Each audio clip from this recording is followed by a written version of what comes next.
এই মহিলাগুলা যে যারা 300 টাকা 400 টাকা ডেলি ইনকাম করে, এদের থেকেও টাকা খেতে হবে, মানে এদের থেকেও আমার মানে টাকা চুরি করতে হবে, মানে this is absolutely nonsense. Tamim ভাই, ওই দিন দেখলাম যে আপনি গ্যালারিতেও পরিদর্শন করছেন, ওয়াশরুমগুলো দেখছেন, একজন ক্লিনারও বলছিলেন যে বেতন বাড়ানো নিয়ে 300 টাকা নিয়ে একটা ইস্যু আছে, আসলে বিষয়গুলো কি যদি খুলে বলতেন। জেনে অবাকই হলাম যে 650 টাকা করে দিই। তো তখন আমি জিজ্ঞেস করলাম যে 650 টাকা করে দিই, তাহলে এরা 300 টাকা কেন পাচ্ছে?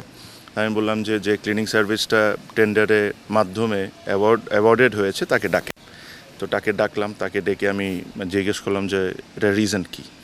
তো যে জিনিসগুলো শুনেছি এগুলো আসলে শকিং। ওই টেন্ডার একটা কোম্পানি পাচ্ছে, বিসিবিরই লোকজন এই 30-40 জন ক্লিনার দিচ্ছে, ওই কোম্পানি টাকাটা বিসিবির থেকে নিয়ে বিসিবির লোকজনকে দিচ্ছে, ওই টাকাটা নিয়ে সে টাকাটা নিয়ে তার মতো করে ক্লিনারদেরকে দিচ্ছে, আর যার প্রফিটটা তা রেখে নিচ্ছে। তো তখন আমি ওই ক্লিনিং সার্ভিসকে বললাম, মানুষকে আমি বললাম যে ভাইয়া, আপনাকে 650 টাকা করে দেওয়া হয়, আপনি তো এখানে ফ্রি সার্ভিস দিতে আসেন নাই, আপনি এখানে লাভ করবেন বা আপনার কিছু খরচ টরচ থাকবে।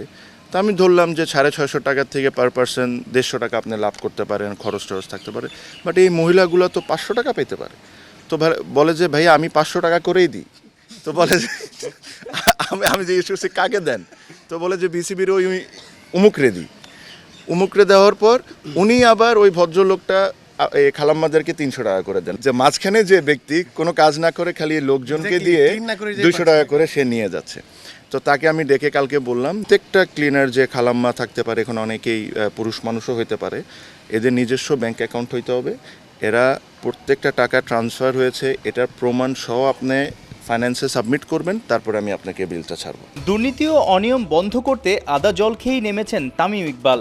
দায়িত্ব পাওয়ার সপ্তাহ তিনেকের মধ্যেই একের পর এক দারুণ উদ্যোগ নিয়ে প্রশংসা কুড়াচ্ছেন। ঢাকার ক্লাবগুলোর সাথে বিসিবির জট খুলেছেন। সোমবার থেকে মাঠে গড়িয়েছে ডিপিএলও। বৃষ্টির মৌসুমে লিগ কতটা জমবে? বৃষ্টি হলে হয়তো বা অন্য মাঠে আধা ঘন্টা 1 ঘন্টা লাগতে পারে, এখানে হয়তো বা আরও অন্য মাঠে 2 ঘন্টা 3 ঘন্টা লাগতে পারে। But end of the day আমার জন্য সবচেয়ে ইম্পর্টেন্ট ছিল খেলাটাকে শুরু করা।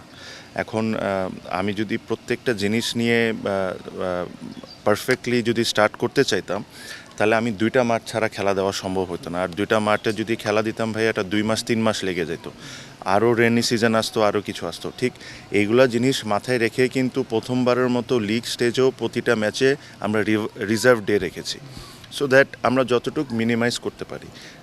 আমিও জানি, আপনারাও জানেন যে এইবার সব কিছু পারফেক্ট হবে না, but the most important thing, if you see the bigger picture, যে মাঠে খেলা হচ্ছে, প্লেয়াররা টাকা পেয়েছে, তাদের ফ্যামিলিতে যে কষ্টে তারা ছিল, ওই ফ্যামিলির কষ্টটাকে একটু হলেও কমাইতে পারছি। সাইফুল রূপক, 71।